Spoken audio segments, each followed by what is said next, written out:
Fala, fala, piazada. Seguinte, hoje estou aqui com um convidado especial. Para quem não sabe, Eduardo Borges foi o primeiro nômade brasileiro, né? Aí que desbravou o nomadismo digital aí na internet. Inclusive, foi uma das pessoas que me inspirou a ser um nômade, ser um nômade assim com um lifestyle um pouco diferente e necessariamente ter uma pegada um pouco mais no seu estilo, na sua personalização. Então, assim, seja muito bem-vindo, Edu. Pode se apresentar. Valeu, Guto. Pô, grande prazer, cara, estar aqui. Adoro poder. Não participo muito de podcast, como você sabe, mas com você é um prazer especial. Opa, valeu, Piá. Inclusive, me conta aí um pouco mais sobre você. Me conta aí como foi sua jornada nômade, para quem não te conhece. Mas, pra a galera... Cara, Deixa... Oi. tu sabe que é legal? Eu descobri ontem, cara, por sinal, que tem um nômade digital bem antigo, mais antigo que eu ainda, não brasileiro, mas o fundador do Stripe, cara, sabe? A empresa de pagamentos. O cara começou na Argentina, ele e o irmão dele, se eu não me engano, estavam em 2009, 2010, com $10 por dia para sobreviver, ficaram codando lá de Buenos Aires e criaram o Stripe. Fantástico. Eu não sabia dessa. Qual que é o nome É. Patrick, o CEO Patrick. Hoje ele é bilionário. Começou assim, do nada. Na Argentina, como todos nós aqui, todos os seus ouvintes, todo mundo que já foi. Então acho que já fica uma abertura boa para o pessoal para entender que o nômade não necessariamente é o cara que vai ser mochileiro pro resto da vida, né? E sim, o cara pode se tornar um bilionário, como esse exemplo aí. Tem muita gente, assim, que começa o nomadismo e vai conseguindo descobrir várias coisas no meio da jornada. Não necessariamente tem uma rota certa, né? As coisas mudam, assim, com muita facilidade de uma semana para outra. Então, assim, o nomadismo tem muito essa proposta. E como que foi a sua jornada lá na época que tudo era mato, né? Tinha internet, mas a forma como ela era consumida era muito diferente dos tempos de hoje. E como que foi isso para você, assim, no começo, Edu, dentro dessa história? Cara, assim, olhando hoje o que a gente tem de facilidade para ser um viajante, de fato, quando eu comecei era o Wild Wild West, né? Era o faroeste. Porque, para você ter ideia, quando eu mudei para Vancouver em 2010, eu larguei meu emprego, eu estava 5 anos e meio, 6 anos trabalhando em um banco, lá em São Paulo, na Avenida Paulista. E aí eu cansei daquela vida, né? Eu falei, cara, isso não dá pra mim, chega. Só que eu não tinha ideia do que eu ia fazer, né? Não existia um nomadismo digital, nada disso. E aí o que eu tentei fazer? Viajar. Eu falei assim, cara, eu quero mudar do Brasil só pra poder viajar. Na época muita gente fazia intercâmbio, né? E aí eu falei, então eu vou fazer um tipo de intercâmbio. Vou pagar alguma escola de inglês pra eu conseguir o visto e vou. E aí foi nessa que eu consegui essa passagem para Vancouver, mudei para lá, e foi quando tudo iniciou na minha vida de nômade, que eu ainda não sabia que era um nômade, né? Na verdade, o termo nômade digital em si, se eu não me engano, ele se popularizou por volta de 2015, 2016. Então eu fiquei esses 5, 6 anos aí viajando sem saber que eu era um nômade. Eu simplesmente era um cara que estava vivendo a vida como eu queria viver, com o meu computador, onde eu quisesse, trabalhando de qualquer lugar, fazendo as coisas que eu gosto, né? Então, foi assim que eu iniciei. E o legal é que quando eu cheguei em Vancouver, cara, assim, hoje, antes de você viajar para uma cidade, você já olha no Google Maps, você sabe onde vai ficar teu Airbnb, você se localiza mais ou menos, né? Você consegue saber os bairros. Na minha época, não tinha essas paradas, né? Então, eu tinha um iPod daqueles touch, foi uma inovação incrível na época. E que posteriormente se tornou um iPhone, né? E aí eu baixei o aplicativo do TomTom GPS, cara. Quem é velho vai lembrar dessa marca aí. E aí foi assim que eu me locomovia nas ruas de Vancouver, cara, usando um GPS de carro. Caraca, que loucura, que loucura. E aí, como você transitava nos países, assim, necessariamente? Por exemplo, assim, você escolhia ou você já tinha uma noção? Você, né, especificava algumas rotas? Como que era isso, por exemplo? Olha, são fases, né? Tem a fase que eu quero ficar mais próximo de amigos, de uma comunidade. Tem as fases que eu quero ficar sozinho. Então é completamente diferente a definição de roteiro, né? No início, o que eu fazia é... Assim, todo mundo tem meio que uma lista de países que acha legal, né? Então, pô, eu quero conhecer a Itália, minha família é da Itália. Eu quero conhecer a Hungria, porque eu gosto de música clássica. Sempre vai ter um ou outro assim que você já consegue definir, né? Que você tem vontade. Mas depois de um tempo que você visita vários países, aí você começa a se perder um pouquinho. Você precisa começar a achar esse teu roteiro, né? Então, assim, inicialmente o meu era de fato conhecer a maior quantidade de países possível num prazo bem curto. E eu tô falando de 3 dias, 4 dias. E aí nisso, cara, depois de passar, sei lá, por uns 10, 15 países de curto prazo, ficando bem rapidinho, aí eu comecei a entender qual eu gostava e qual eu não gostava, que foi quando eu começava a set base, né? Eu começava a pegar um lugar mais de longo prazo. Então eu começava a voltar para um lugar que eu já tinha ido visitar, e aí eu ficava 3 meses, se gostasse muito, até 6 ou um ano. Caraca, 6 meses, um ano. É, o Slowmad, né, que a galera apelidou, né? Não sei se já existia esse termo na época, mas isso é muito bom também. Esse lance de você ficar mais período num lugar onde você se sente mais à vontade. E tem essa questão também de países que a gente acaba gostando mais. E falando um pouco, assim, dos países que você mais gostou, eu tenho conhecimento, né? Porque a gente acaba, quando segue, né? A gente acaba vendo que a pessoa gosta mais do norte europeu. Mas o que te atraiu mais lá, no sentido? Fora, né? As russas, né? Que eu sei que você curte. Mas, cara, tem um negócio muito louco, Guto, que, assim, o dia que eu passei, nesse trajeto que eu te falei de passar 2, 3 dias em cidades diferentes, o dia que eu cheguei em Budapeste pela primeira vez, e já olhei a cidade assim, falei, cara, eu vou morar aqui um dia. Isso foi em 2015, alguma coisa assim, cara. Não, desculpa, 2000, cara, eu nem lembro os anos. É tanto tempo viajando, cara, são 15 anos de nômade. Eu não consigo mais calcular, mas enfim, foi a primeira vez que eu passei lá. Aí eu falei, cara, eu vou morar aqui um dia. E aí, quando eu tive a oportunidade, morei. E foi de fato uma das bases que eu fiquei mais tempo na Europa. E aí, um certo dia eu fui fazer aqueles testes de DNA, sabe? Para ver tua origem, para ver as coisas que você tem, problemas que você pode ter no futuro e tal, de saúde. Enfim.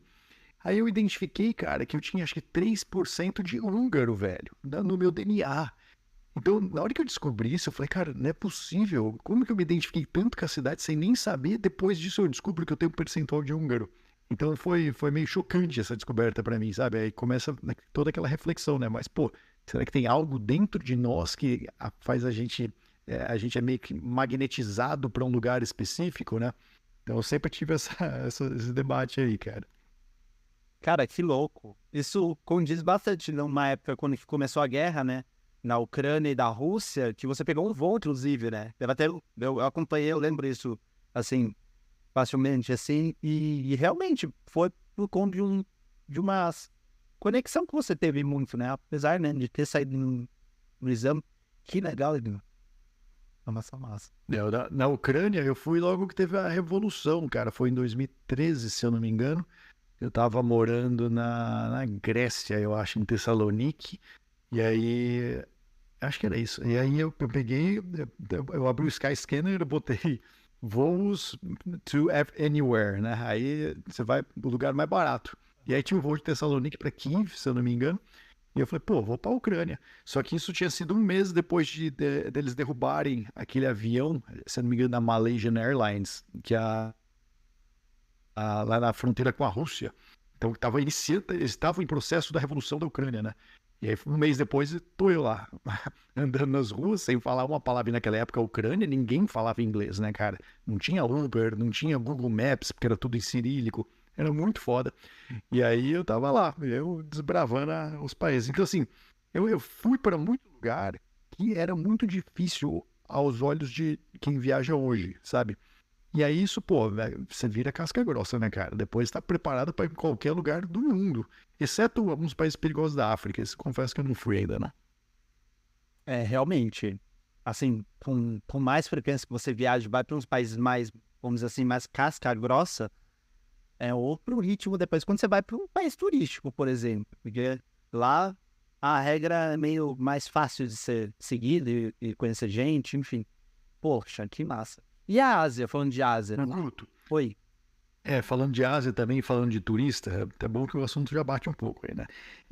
Tem um negócio muito interessante do Nômade, que quem tá ouvindo isso aqui já deve ter um pezinho nômade, né? Mas a gente não gosta de ser turista, né, cara? Porque turista é um povo chato, é o cara que fica lá, paga mais caro pra fazer as coisas, se enfia em fila gigante.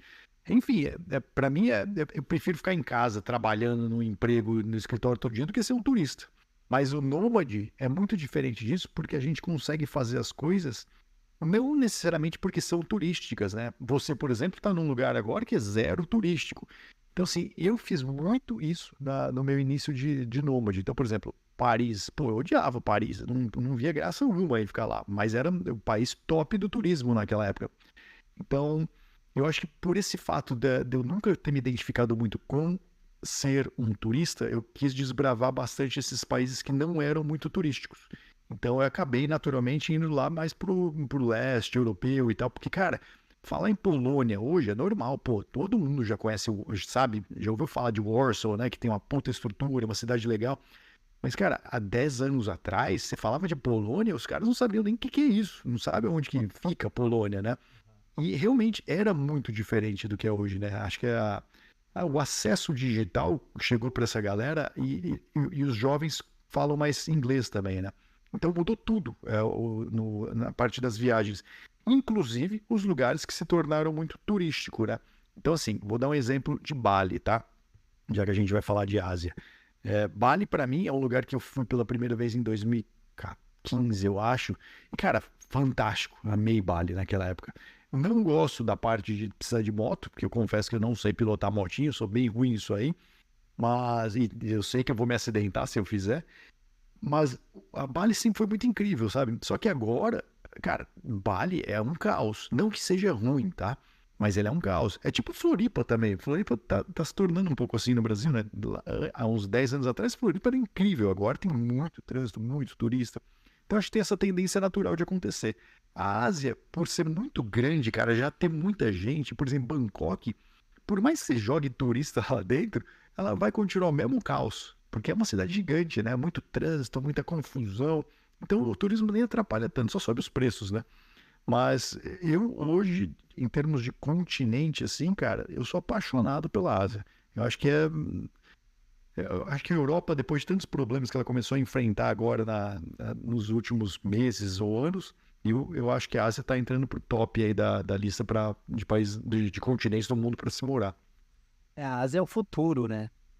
Trazendo esse ponto em relação à segurança, a questão da cultura também, que acaba sendo bem forte, essa disrupção e também as tecnologias que estão chegando aqui. Singapura, inclusive, está tendo vários eventos lá. E China também, o que rola lá de tecnologia é uma coisa absurda. Uns eventos que vai de 5 a 10 andares.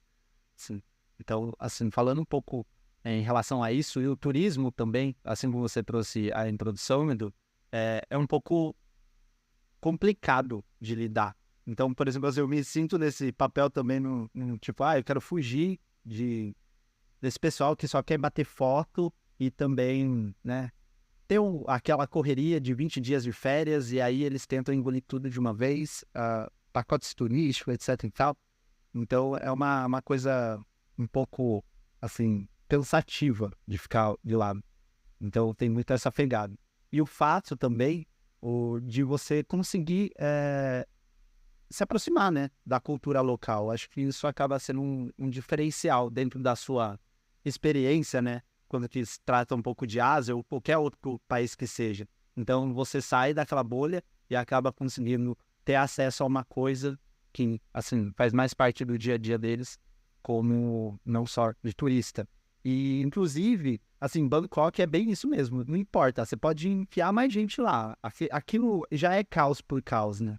Então, assim, Bangkok é um lugar que eu gosto bastante. Me remete São Paulo, mas é um São Paulo 50 vezes mais insano e mais internacional, né? Porque São Paulo não tem esse nível de uma cidade tão internacional comparando com com Bangkok. E falando um pouco dos lugares que você já morou em Bangkok, por exemplo, onde você já comentou que morou no Sky Bar, né? Dá uma introdução aí pra galera. Cara, Bangkok, a minha história é longa, viu? Acho que foi a primeira vez em 2005, cara, pra lá. Puta, eu amo Bangkok, eu acho uma cidade incrível. Na primeira vez que. Eu falo que Bangkok é igual sushi, você come pela primeira vez, você não gosta muito, não. Mas aí depois você entende a parada, você fala, pô, é bom demais isso aqui, cara. Então, assim, cara, eu sou apaixonado por Bangkok, mas tem muito problema também. É bom deixar claro isso aí para as pessoas. Se eu tô procurando uma base de longo prazo eu digo mais de 6 meses, tá? Esse é o longo pro nômade, né? É, Bangkok, cara, é uma poluição braba. Então, assim, você vai sair na rua, você vai engolir fumaça o dia inteiro. Isso chega uma hora que cansa. Então, assim, pra morar um mês é de boa. Mas, pô, ficar um ano ali com aquela poluição na tua boca, aí, os tuk-tuk buzinando, cheiro de frango queimado, frango frito às 4:30 da manhã, de café da manhã. É muita loucura, cara. Mas é muito legal ao mesmo tempo. Então, assim, eu sempre tentei em Bangkok. Eu ficava lá na região Tonglor, que é onde eu gosto mais. Só que às vezes, como eu fico muito lá, eu resolvi explorar lugares novos. Eu morei um tempo aquele edifício lá que hoje teve o Hangover, né? O filme, como chama? Hangover, Se Beber Não Case, né? E aí eu fiquei lá, só que eu achei que ia ser, né, umas puta história pra contar. A única história que eu tenho pra contar é que é cheio de barata no corredor mesmo, falar bem a verdade. O Pedrinho tá bem caidão já. Caraca. Aí na hora que gravaram, era um puta hotel de luxo, né? Mas não é mais não, cara. Já se foi a época boa do Sky Bar. Foi. Foi. Então, eu acabei, assim, Sky Bar é um lugar muito, assim, tem uma vista incrível lá em cima para ver um sunset. O pessoal fica tentando te enfiar bebida o tempo inteiro lá no terraço, mas enfim, é um lugar bem legal, mas é, essas coisas, né? Em relação a quando fica muito turístico e aí a qualidade cai bastante. E em relação a essa pegada mais Slomad, que aí no caso é mais de tempo, é, como que você acha assim que os nômades eles lidam com esse aspecto? Porque assim, a pegada hoje é muito pula-pula, né? Então você sempre tá pulando para um canto, pulando para o outro. Então eu vejo que você sempre foi mais de longo prazo, apesar, né? Por mais tempo que você acaba estando aí nessa jornada nômade. Mas como você sentiu isso necessariamente com o tempo? Como que você começou a observar alguns comportamentos? Eu falo isso bastante em relação à mentoria nômade, em relação a você se autoconhecer. Porque, assim, a vida nômade é um autoconhecimento que você tem que ter com você mesmo, assim, muito elevado. E outro ponto também é o fato de você ficar muito sozinho.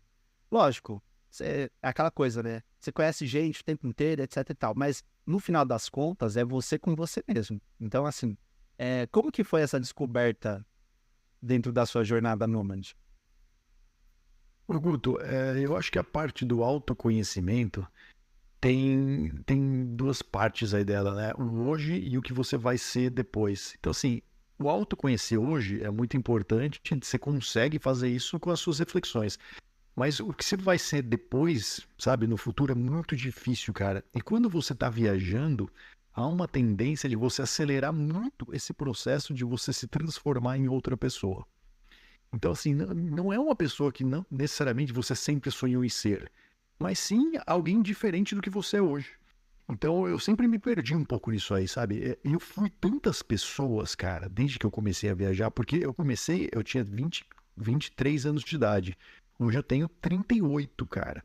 Então, assim, eu passei por muito processo da minha vida de evolução, de mudança comportamental, de download de consciência, porque eu sempre quis acelerar todo esse processo. Então, assim, como eu tenho oportunidade de fazer algo diferente, então, por exemplo, hoje na tua cidade, as pessoas convivem com os mesmos amigos, elas fazem as mesmas coisas e elas debatem sobre os mesmos assuntos.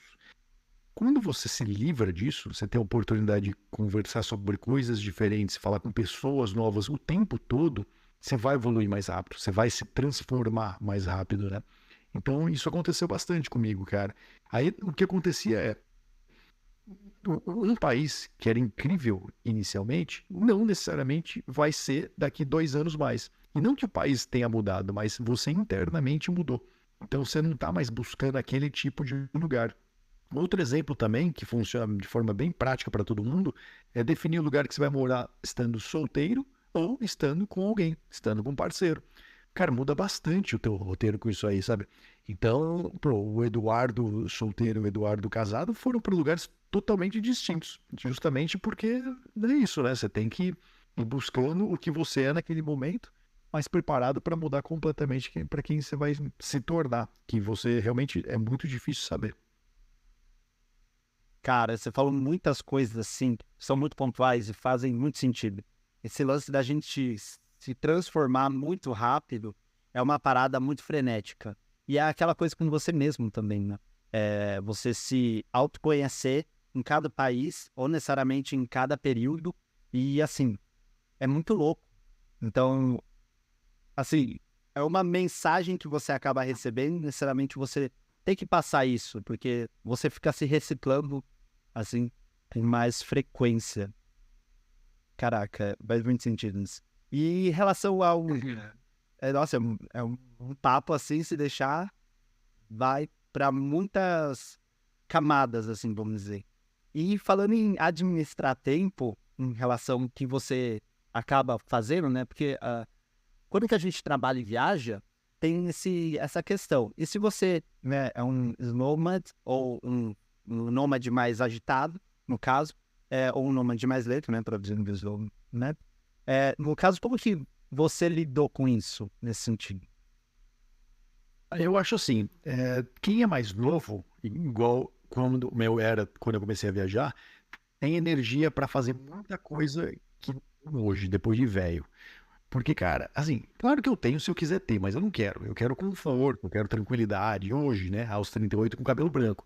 Mas com 24 anos, cara, eu queria correria mesmo. Então, assim, para mim mudar a cada um mês era extremamente tranquilo, ou até uma semana, tá? Dependendo do lugar. A Rússia eu lembro que eu ficava 2 semanas por cidade, coisa assim.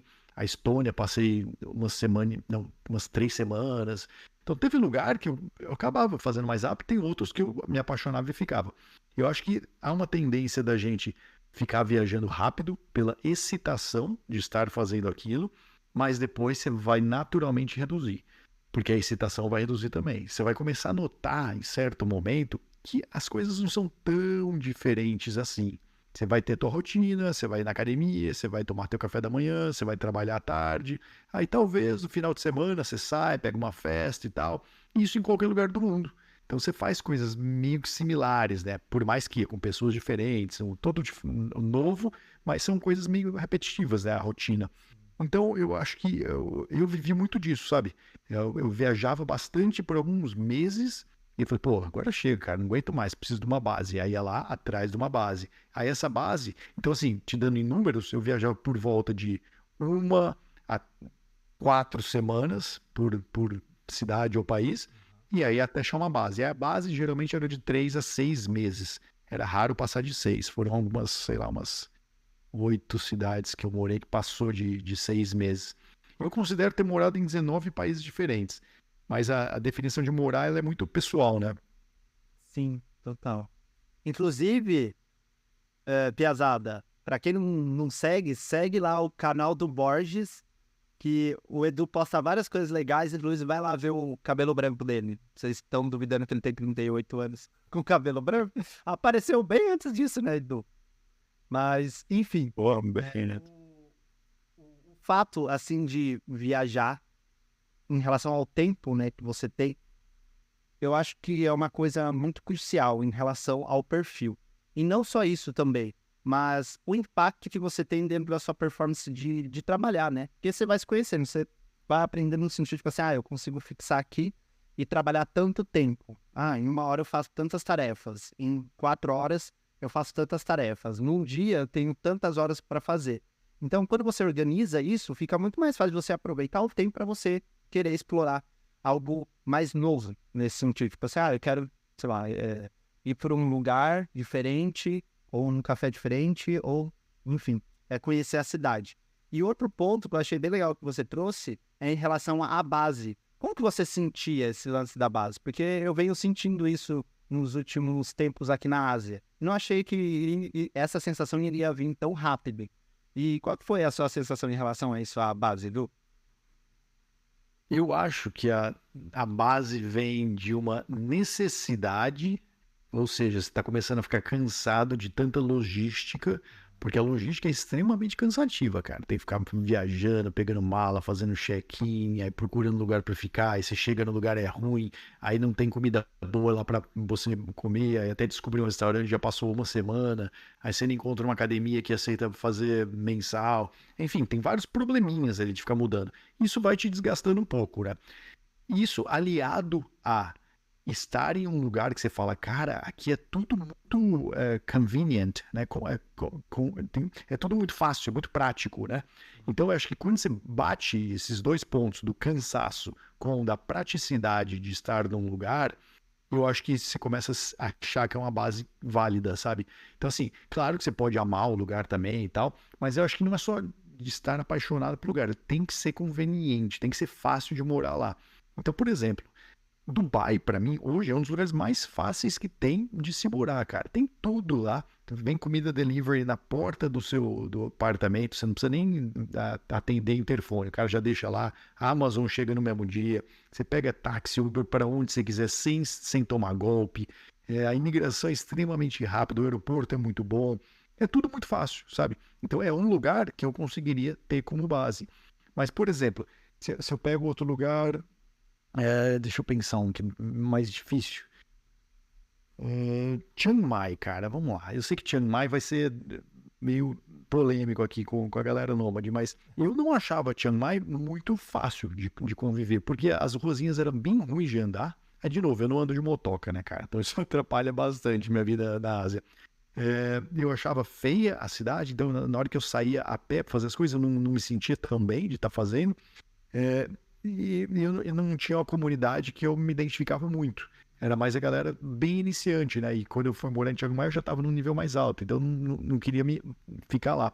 Então eu acho assim, eu nunca pensei em ter Chiang Mai como uma base.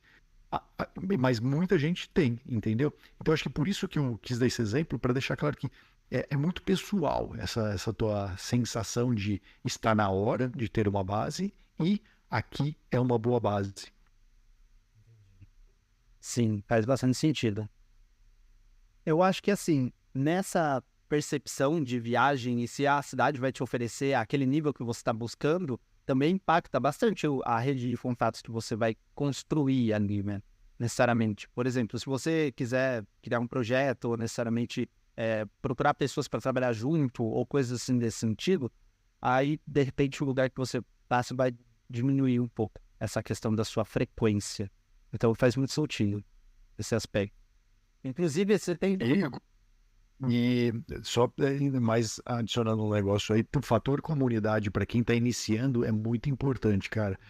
Porque assim, a tristeza, não é tristeza a palavra, a solidão, ela vai bater, isso é fato. A gente tem solidão mesmo na tua cidade rodeado de amigos, certo? É uma coisa interna.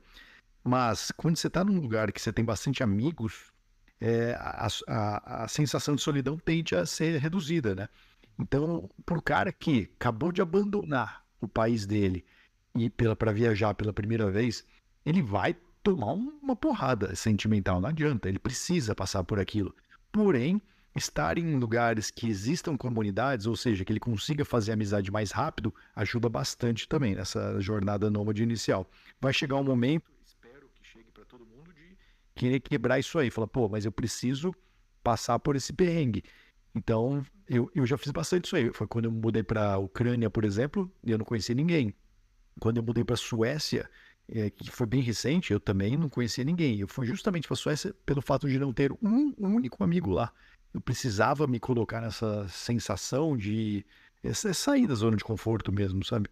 Então, tem esses pontos aí para o nômade iniciante se ligar.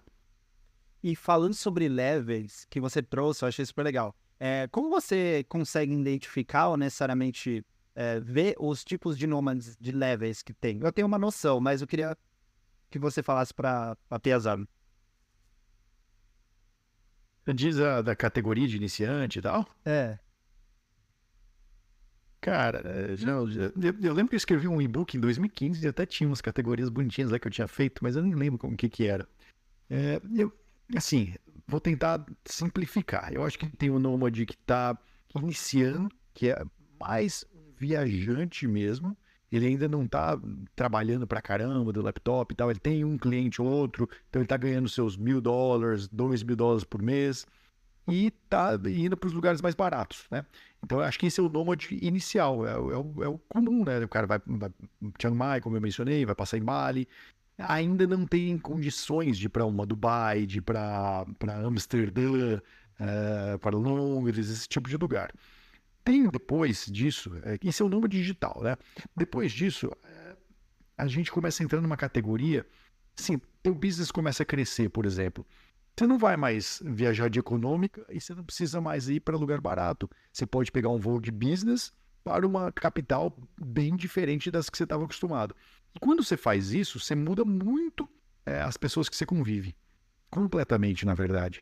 As pessoas que você convivia antes, é igual quando você se tornou nômade, você abandona as pessoas que você convivia na tua cidade, dos teus amigos de infância e tal. É claro que vai ter um ou outro que você vai se identificar e vai continuar. Mas você tende a abandonar tudo aquilo. E o nômade, na hora que ele sai dessa etapa inicial de viver barato e tal, e ele vai para uma próxima etapa, ele também abandona todo esse público. Então, assim, eu conheço muita gente que era nômade digital, cara, que eu nunca mais conversei, simplesmente porque a gente tem etapa diferente da vida, sabe? E então tem esse avanço natural que está bem ligado, não só à maturidade, mas ao financeiro também. Porque é claro que se o cara não tem muita grana, ele vai ter que continuar nesse estágio por mais tempo, né? E aí depois tem o cara, depois desse intermediário, que é o que não, ele nem se considera mais nômade. Que para falar a verdade, eu acho que é onde eu tô hoje, cara. Eu viajei no mundo inteiro, eu tenho liberdade para viajar na hora que eu quiser. Se eu quiser mudar amanhã para outro país, eu consigo mudar. Porém, eu não preciso fazer isso. Por quê? Eu arrumei uma base que é muito boa para mim. E aí, quando dá vontade de viajar, eu viajo. Então, assim, semana passada eu fui, semana retrasada eu fui para Dubai. Há uns 3 meses atrás eu fui para Portugal, eu fui para a Suíça. Eu fico viajando quando dá vontade de viajar. Eu sou um nômade digital ativo? Não. Mas, assim, tá no meu sangue, né? E como eu mencionei, quando eu iniciei, eu nem nômade era, né? Eu era simplesmente uma pessoa que tentava viver a vida como eu queria viver.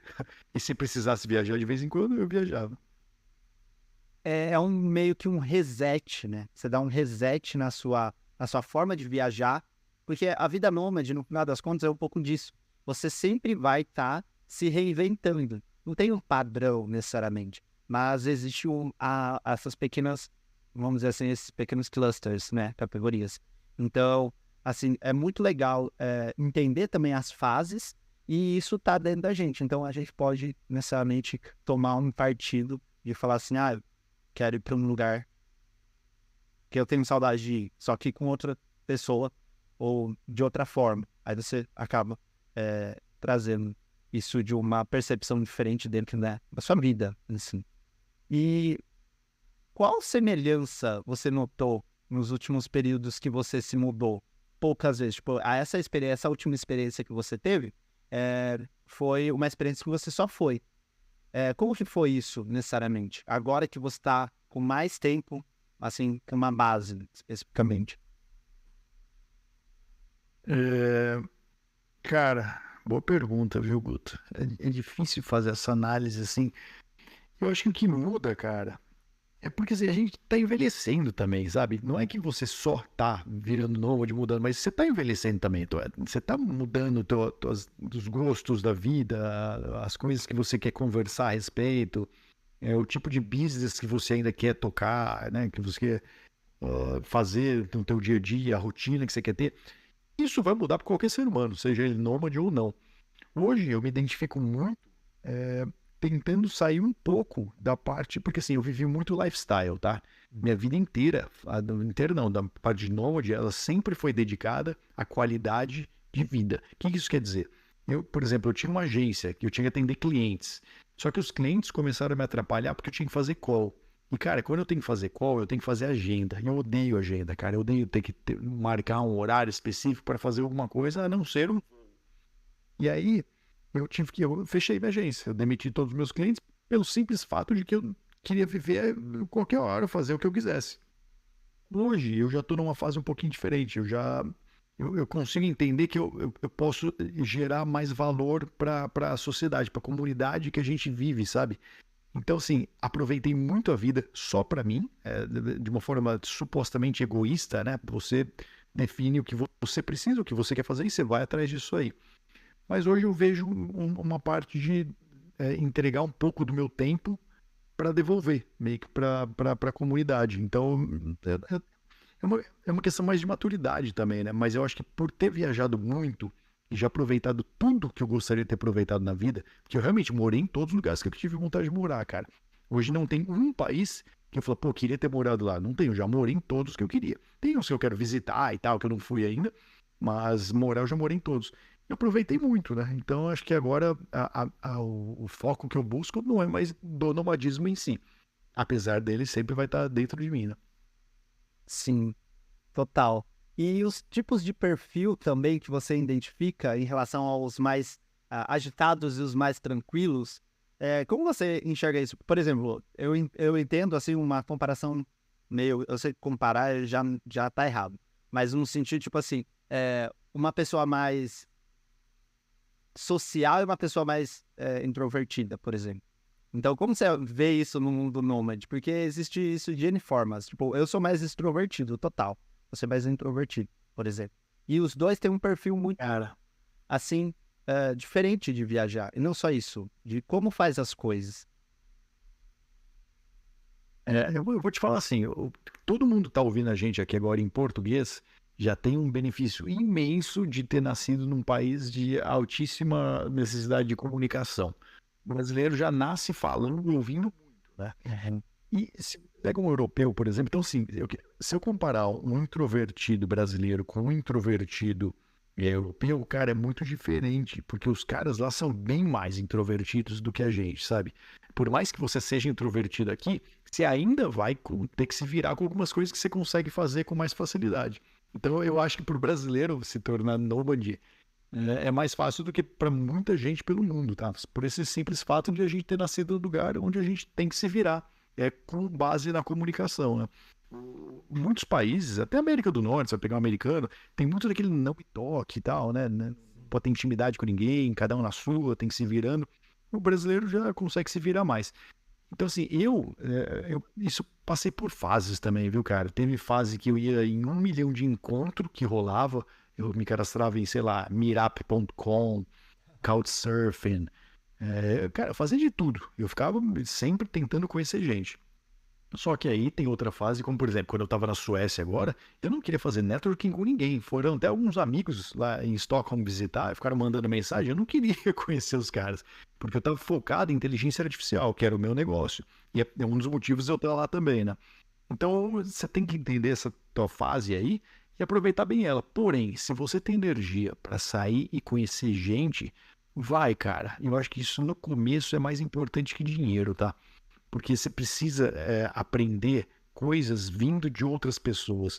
Porque assim, o mundo nada mais é do que um monte de gente tentando desvendar que porra é essa, né? O que está acontecendo? E aí, quando você está conectado com mais pessoas que também estão tentando desvendar o que está rolando, vocês compartilham informação, né, cara? Vocês vão trocando o que um descobriu, o que o outro descobriu. Isso acelera muito a tua caminhada. Então, eu sou muito feliz de não buscado milhões lá atrás, buscado, sim, dinheiro suficiente para me manter, fazer minhas coisas, mas eu acabei conhecendo muita gente, então isso me ajudou muito a crescer na vida. Aí hoje eu tenho essa oportunidade de usar esse conhecimento, seja de forma financeira ou o que for. Sim, muito legal. E compartilhar, né? Que é uma coisa, assim como você disse anteriormente, só que eu puxei outro assunto, mas em relação à criação do Achievers, né? Que é um grupo, né? Para quem não sabe, é um grupo do Edu, que ele reuniu gente do mundo inteiro para se conectar e trocar informação. Então lá a gente acaba tendo alguns assuntos semelhantes que a gente discute em um dia específico. Então, assim, é muito legal ver isso, a maneira que você trouxe em relação à ideia e comunidade. Era uma coisa que meio que faltava um pouco você criar, né? Como que foi essa criação? Você criou de um dia para a noite? Conta aí. Cara, o que rolou. Você tá me ouvindo? Tá me ouvindo. O que rolou foi assim. Chega nessa fase que eu mencionei que você tá querendo de um pouco mais de introversão, que você não quer se conectar com tantas pessoas, você ainda precisa de alguém. Ninguém vive sozinho. Você não consegue se enfiar no meio do mato e ficar por 10 anos lá. Quase ninguém consegue fazer isso, sabe? Você realmente vai ficar meio maluco. Então, eu falei assim, pô, eu preciso ainda me conectar com pessoas. Porém, eu tenho que filtrar quem são essas pessoas. E foi daí que eu resolvi criar essa comunidade, né, Timbers, mas com um filtro muito alto, para pessoas que de fato eu teria interesse em sentar e conversar e bater papo com ela. E não o amigo que eu tinha na escola, que ficava falando quem pegou quem, ou, sabe, coisinha boba. Eu acho que a partir do momento que você tem essa oportunidade de se conectar com essas pessoas, você continua tendo amizade, você continua tendo sua comunidade de forma muito mais reduzida, obviamente, do que um cara que vai em festa de hostel, porém é mais satisfeito também, porque eu acho que o conhecimento que você está absorvendo condiz mais com a tua realidade atual, né? Então acho que foi por isso que eu quis criar também, cara, meio que por mim mesmo. Eu falei, pô, tá na hora de me conectar com gente legal aqui no Brasil. E como eu voltei a morar aqui como base, né?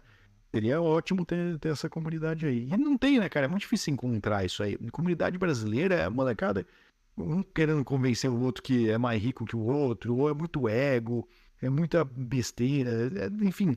Eu acho que falta um negócio de gente mais evoluída mentalmente, sabe? Não financeiramente, para essas pessoas crescerem juntas. Porque no final das contas, não é só o Porsche que tem, o Rolex que acaba tendo, quais lugares foram, quanto gastou na balada que foi, ou quem beijou, tantos. Então, tipo assim, é mais aquele lance de você realmente se sentir à vontade. É como se você estivesse abrindo, vamos por assim, fazendo um churrasco para aqueles amigos mais próximos. Tipo assim, essas pessoas me deixam, né, mais confortado no sentido dos papos que vai ter. E, assim, tem gente que fala sobre tudo, né? Então, isso é muito legal, assim, do grupo, assim.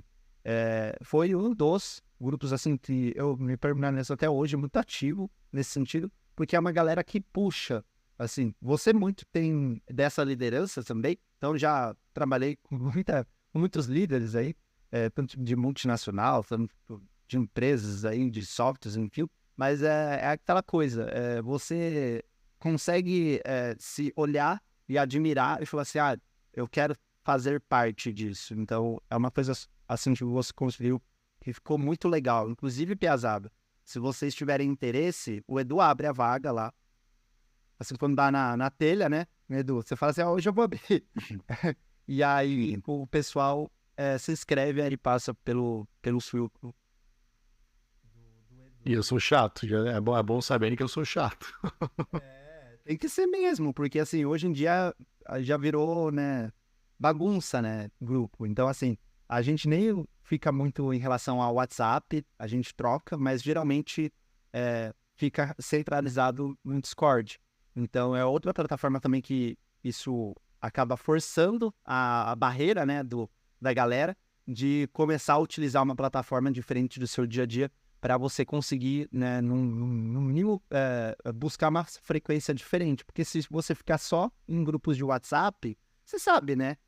É aquele turbilhão de mensagem que fica e, enfim, é aquela poluição de informação visual. Cara, tem muita gente, eu chamo de gente zumbi, que ainda não teve o download de consciência na cabeça e ainda se porta de forma extremamente automatizada. Um NPC também, tem várias formas de definir essas pessoas que você vai conseguir identificar, você sabe quem são elas. Você tem que sair delas, você tem que conseguir encontrar pessoas que não são. E o legal de viajar é que te dá essa oportunidade. Então, assim, quando você nasce, eu nasci no interior de São Paulo, cara. Qual que é a chance de ter um monte de gente fantástica? Ela é baixa, porque as que são, de fato, querem sair de lá. Elas não querem ficar num lugar que também não tem ninguém mais para elas, sabe? Então, quando você viaja, você vai encontrando essas pessoas aos poucos.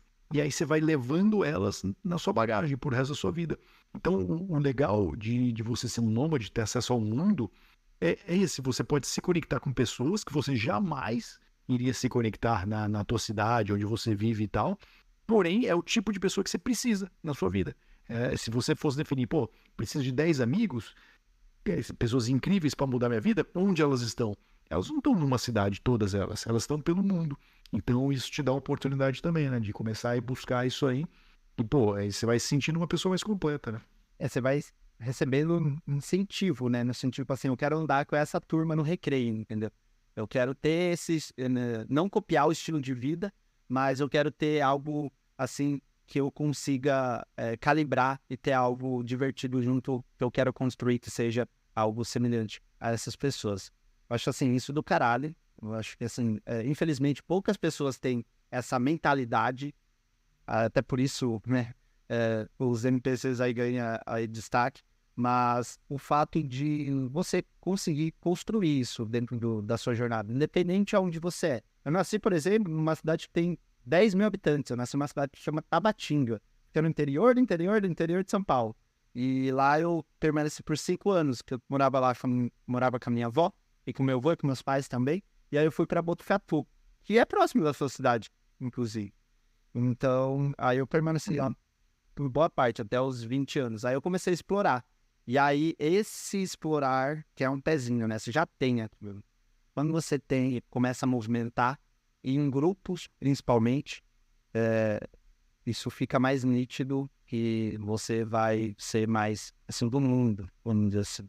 E pra piazada aí que já tem esse feeling em relação ao mundo, preste atenção, comece a expandir um pouco a sua jornada, a sua vida, as suas conexões em grupos diferentes para você ter uma opinião mais firme, mais forte, um olhar assim, onde acaba sendo mais clínico em diferentes grupos que você faz parte.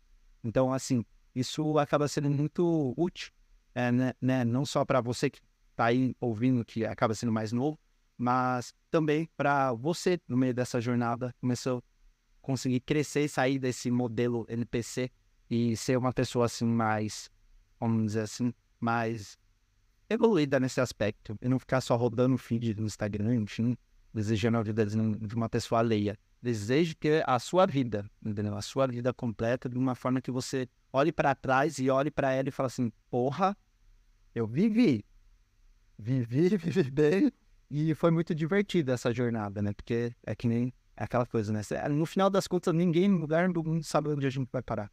Então, que a gente olhe com orgulho essa nossa trajetória, falei, ó, valeu a pena. E eu trouxe algumas pessoas aqui para viverem e terem essa experiência comigo. E aí é muito legal, porque, como eu citei lá no começo, o Edu foi essa pessoa para mim. E as outras pessoas que eu conheço dentro do meu ciclo, eu sou o único nômade, por exemplo. Então, eu acabo interferindo na visão de cada pessoa em um grupo diferente que eu acabo fazendo parte. Isso pode mudar um pouco a cabeça delas no sentido de que tem outras formas de viver, não necessariamente aquela que foi padronizada, que você tem que fazer, que você tem que seguir os moldes. Enfim, você pode ser diferente, ou necessariamente pode ter uma vida nômade. Mas, porra, prazer demais, Edu, ter você aqui. Muito bom, de verdade, estou muito contente. Inclusive, É isso, Guto. a Isa, que foi uma antiga amiga, ela que me passou seu Instagram.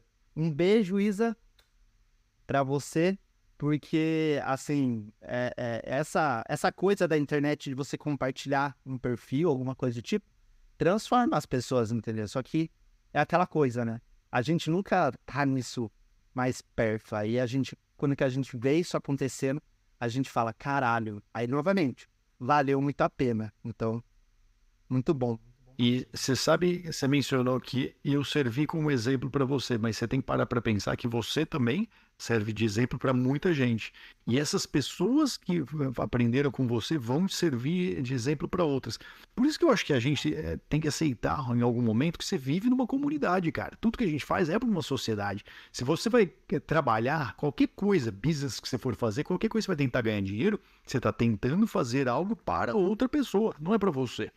Então, eu acho que essa aceitação de comunidade é muito bom para o ser humano ter também em algum momento. Ele vai identificar que é importante ele conhecer gente nova, ele viajar, ele expandir quem ele é por dentro e também de ajudar a galera, cara. Então, pô, você tá fazendo uma coisa que é excepcional, que é diferente de todos ao seu redor fazem, compartilha isso aí, traz mais gente para fazer. Porque da mesma forma que você teve que aprender, vai ter outro cara que vai ter que aprender, que vai ter que ensinar para outro. Então a gente tenta manter esse círculo aí funcionando, né? E eu me sinto zero especial, pra falar bem a real. Eu fiz simplesmente o que eu queria ter feito e a venda foi fluindo naturalmente. Mas que bom que outras pessoas acabaram se inspirando e para poder dar sequência nesse ritmo ainda. Total. E tem esse ponto também. Acho que assim, você fazer o que você quer fazer. Assim, quer virada de chave? Faz o que você quer fazer, porra. Entendeu? Você não tem que ficar. Ah, mas fulano, mas. O que você quer fazer? Eu quero fazer. Vai lá, vai, faz. Acabou. Então, isso é muito do nosso instinto, só que a gente é muito moldado por conta, né, de um sistema que a gente já aprendeu, né, como ter que se comportar. Então, eu estudei muito isso em neurociência, neuromarketing, então isso é muito maluco, porque a minha irmã também é psicóloga. Então eu comi os livros dela em relação a comportamental, essa questão de como uma sociedade funciona em massa. E também na faculdade eu acabei tendo psicologia do consumo, filosofia do consumo e antropologia do consumo. Então, assim, me direcionou muito como ser humano e lidar com outros seres humanos e necessariamente o fato de você construir a sua trajetória. No final das contas, é a sua trajetória. Então, faz muito, muito sentido. Isso é muito foda, muito legal. E aceitar que você não vai definir ela, mas você pode olhar para o lado que você gostaria de ir. Aí, quem sabe você chega nele. E você tem o poder da escolha, aquela coisa, tipo assim, quero fazer, vamos ver, vai ser divertido, vamos testar. É a vida sendo vida. E trazendo outro ponto também, assim, eu não sei como você sentiu aqui na Ásia, eu me senti muito mais livre, assim, em relação à segurança, em relação a pensamento, em relação a diferentes pensamentos de mundo que você acaba tendo quando vem para cá, porque é uma outra chavinha que você vira. Então, assim, a Ásia me dá muito essa sensação de paz, entendeu? Essa questão de você compartilhar as coisas com as pessoas. A filosofia por si só, a filosofia oriental, ela tem muito mais esse aspecto. Lógico, o capitalismo, a pegada ocidental também muito rola aqui desse lado, mas de qualquer forma, as coisas acabam sendo mais leves. Essa é a sensação que eu tenho, assim. Não sei qual que foi a sua sensação quando você veio para cá, mas... Eu concordo, principalmente para países budistas, né, cara? Então, assim, tem países ruins da Ásia também, é bom a gente ter isso em mente, né, cara? Porém, eu acho que eu sou um grande apreciador do budismo, né? Eu não tenho uma religião, né? Nunca fui uma pessoa religiosa, mas acho muito legal a história do budismo, o ensinamento do budismo. Não que eu queira dizer que é uma religião, porque na minha opinião não é, mas eu acho que país como a Tailândia, por exemplo, ela é muito boa por isso. As pessoas têm uma cabeça muito aberta, cara. Elas não estão te julgando tanto assim, sabe? Quando um ser humano faz. Porque acho que elas não vivem tanto de ego. Porque o budismo não existe ego ali dentro, né, cara? Você não tem materialismo. Então, que é um pouco oposto do que você vive na tua cidade, né? Eu acho que a maioria dos lugares, 99% do lugar que você nasceu no Brasil, você vai sofrer com isso, com gente querendo que você mostre materialismo para elas, para você se encaixar, né? Já em outros países desse tipo, é tua conversa que importa, né? O que você tem dentro de você para falar, e não quem você mostra ser. E realmente isso dá um alívio grande na alma na hora que você tá nesses lugares aí. Nossa, total. É muito louco isso. É muito louco. Por isso, né, que eu acabo falando pro pessoal, venham pra Ásia se vocês querem ter uma virada de chave diferente, assim, para vocês não necessariamente ir para os países turísticos, né? Esses daí que a galera vai para bater foto, etc e tal, postar no Instagram. Busque também a sua espiritualidade, a sua individualidade, a forma de ver as coisas de um jeito mais humano, porque eu vejo que a gente já se perdeu em muitos aspectos nesse sentido. Eu estou incluso nele, eu não sou nem Buda na vida, mas tem aquela questão de você se autoavaliar com mais frequências. Isso acaba sendo né, transparente, então as pessoas notam também a energia de uma pessoa para outra e necessariamente ver né, como que ela necessariamente pensa. E quando você tem uma vida nômade, você também tem esse pensamento de sempre estar se transformando, entendeu? E essa transformação tanto acontece da sua forma de enxergar o mundo, como uma forma de você se enxergar você mesmo. Então isso é muito legal. E uma curiosidade pra gente encerrar aí, os lugares que eu mais reflito são bem curiosos. Um é o chuveiro e o outro é dentro de um avião. São 2 lugares que conseguem mudar minha vida, cara. É muito curioso isso. Caralho, avião. Avião não tem como. E natureza. Natureza não tem como. Natureza é aquela coisa que te faz olhar a vida como um todo. Então tudo faz parte. Nossa, mas, porra, fechamos com chave de ouro, né? Bem filosófico. Bom demais. Muito obrigado, Edu. Quer falar mais alguma coisa antes de... Não, cara, é isso. Acho que minha mensagem já tá passada aí. Se você tem alguma coisa pra contribuir com a sua comunidade aí, defina quem é a comunidade que você quer que seja. Faça, cara, que vale a pena, você vai ser retribuído. Obrigado, Guto, pelo convite. Foi um grande prazer, cara, participar. Desculpa a demora por gravar, mas você me entende. Coisas à parte. Tamo junto. Obrigadão, Edu. Tchau, tchau, piazada. Valeu.